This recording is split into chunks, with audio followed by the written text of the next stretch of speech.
data analysis is really important because by doing that, we have an idea of what we actually found.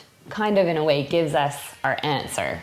And then with that answer, it informs what our conclusions are.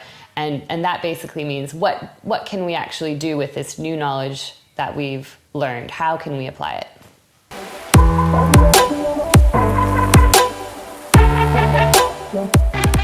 So once you've collected the data, you do need to analyze it. And to do that, you need to look at the numbers and do some calculations. So some basic calculations that you might be looking at for your project could be a change. So what was the pre-measure and what was the post-measure, and is there a difference? So that's simple subtraction, right?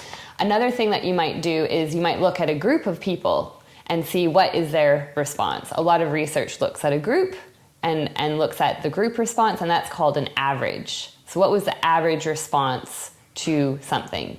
Okay, that's another thing that you might be able to do.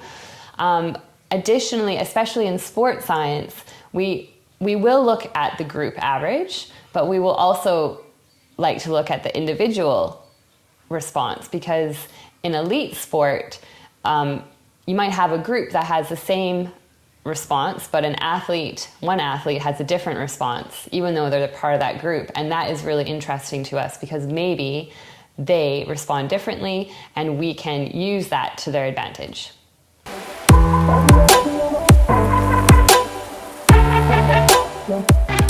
Another thing we can look at is relationships. So when you are doing your research, you will often collect more than one variable. And when you collect more than one variable, you can compare the two variables to see if one is affecting the other. So an example of this would be, say you had a group of 4 athletes and you measured everyone's height, and you also measured how high they could jump.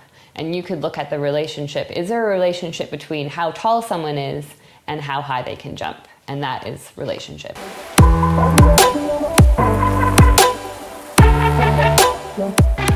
What you want to do is you want to look at what are your results, what are the numbers that you found, and how can you use that to answer your research question. So just as we were spending so much time being clear and simple with our research question, we also want to be clear and simple with our conclusion.